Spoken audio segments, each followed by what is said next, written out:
आजकल आप लोगों को बहुत लोग मिल जाते हैं, बोले हम धर्म परिवर्तन कर रहे हैं। क्यों कर रहे हो धर्म परिवर्तन? जानते भी हो धर्म कहते किसको हैं?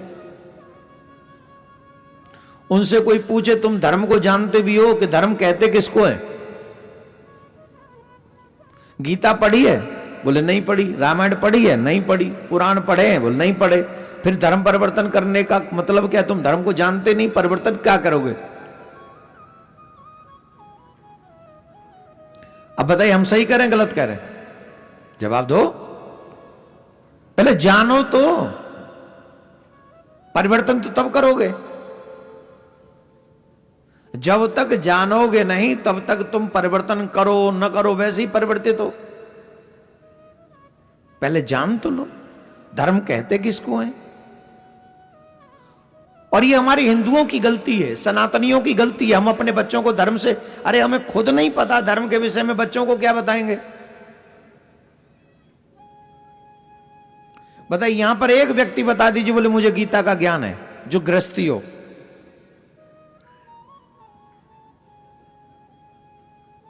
उनके बच्चों को 99% मालूम है कुरान में क्या लिखा है। क्रिश्चियन भाइयों के 90% लोगों बच्चों को मालूम है बाइबल में क्या लिखा है। और तुम्हारे बच्चों को 99% मालूम नहीं है रामायण का क्या मतलब है, गीता का क्या मतलब है, भागवत का क्या मतलब है। उन्हें कोई लेना देना नहीं है। उन्हें तो मतलब है कि हमें डॉक्टर बनना है, हमें सीए बनना है, हमें पीए बनना है, हमें ये बनना है। कुछ नहीं बन सके तो नेता बनना है। हमें तुम्हारे बनने से तकलीफ नहीं है। तुम डॉक्टर भी बनो, तुम इंजीनियर बनो, तुम क्या नाम है, नेता भी बनो, जो बनना है बनो। लेकिन सबसे पहले धर्मात्मा बनो, अपने धर्म को जानने वाले बनो। धर्म को जानोगे तो समाज सुखी होगा। तुम धर्म को जानोगे, तुम्हारे बच्चे धर्म को जानेंगे। और धर्म को जानने के बाद तुम्हारे बच्चे जब ऑफिसर बनेंगे तो रिश्वत नहीं लेंगे वो। तुम्हारे बच्चे जब नेता बनेंगे तो वो वहां घोटाला नहीं करेंगे। तुम्हारे बच्चे जब जज करें बन जाएंगे तो पैसे लेके जजमेंट नहीं देंगे। तुम्हारे बच्चे जब इंजीनियर बन जाएंगे तो सड़क खोखलियां नहीं होंगी। जब धर्म को जानेंगे तब व्यापारी बन जाएंगे तो किसी को अपने पैसे कमाने के चक्कर में किसी की जान जोखिम में नहीं डालेंगे। कब? जब धर्म को जान लेंगे तब। अभी प्रॉब्लम क्या है? अभी तो सिर्फ एक ही चीज सिखाई जाती है, पैसा कमाओ, पैसा कमाओ, पैसा कमाओ, पैसा कमाओ, पैसा कमाओ। हाँ या ना बोलो। मम्मी पापा दिन भर रात किसका प्रेशर देते हैं? जोर से बोलो। रात दिन हमारे ब्रिज में तो गाड़ी देते, कछू नो करेगो, सड़कन पे मट्टी डारा डोलेगो, पढ़ ले सड़कन पे मट्टी डालनी पड़े नहीं तो। अब बता। और मम्मी ज्यादा कहती, मम्मी और पापा दोनों ही कुछ नहीं करेगा, दगरेन में ऊधम कर तो डोल लो है, मट्टी डालेगो। अगर रामायण पढ़ लेगा तो न दगरे पे मट्टी डालेगो न सड़क पे मट्टी डालेगो। अगर धर्म जान लिया हो तो जन्म जन्मांतर की जो मट्टी परी हुई है जीवन में वो समाप्त कर देगा।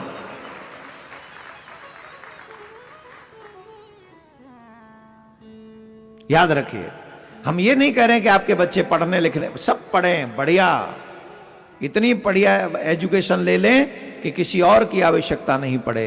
लेकिन सबसे पहले आपके बच्चे धर्म परायण होने चाहिए। आपके बच्चों को धर्म की नॉलेज होनी चाहिए। अगर आपके बच्चों को धर्म की नॉलेज नहीं है तो सारी नॉलेज बेकार हो जाएगी। सारा ज्ञान अज्ञान में बदल जाएगा। सारा ज्ञान अज्ञान में बदल जाएगा। और अगर आप ये चाहते हैं तो आपकी मर्जी, और अगर आप नहीं चाहते हैं तो आपसे एक निवेदन है, अपने बच्चों के साथ श्रीमद् भागवत कथा सुनिए। ये हम निवेदन कर रहे हैं आप सबसे। आप 6 दिन, आज के दिन को छोड़ के लगातार कथा सुन के देखिए। अगर भगवान की कृपा रही और आपने, आपके बच्चों ने जो स्कूल में, यूनिवर्सिटी में जो प्राप्त नहीं किया और उनको जो प्राप्त नहीं कराया जाता है वो भागवत से प्राप्त हो सकता है। और शास्त्र ऐसा कहते हैं, माता पिता वही है, वही मनुष्य माता पिता कहलाने के योग्य है जिसने अपने बच्चों को धर्मात्मा बनाया हो, धर्मपरायण बनाया हो, धार्मिक बनाया हो।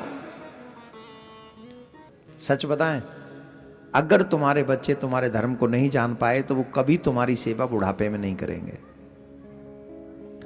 क्योंकि तुम्हारा धर्म ही सिखाता है माता पिता भगवान के समान होते हैं। और जब वो धर्म को ही नहीं जानेंगे तो उनको तो पैसा ही सब कुछ है। और इसीलिए इस भारत में कितने बच्चे ऐसे मिलेंगे जिन माँ बाप की इकलौती औलाद है और वो अपने माँ बाप को छोड़ के विदेश में विदेशी कंपनी में काम कर रहे हैं। किसके लिए, किसके लिए काम कर रहे हैं? उन्हें कोई कंपनी से अटैचमेंट है क्या? नहीं, उन्हें पैसे से अटैचमेंट है। अच्छा ऑफर आ गया, मम्मी पापा को छोड़ा और वो चले गए विदेश। और एक बार विदेश जाए पीछे लौट के आना बहुत डिफिकल्ट है, फिर नहीं आते बच्चे।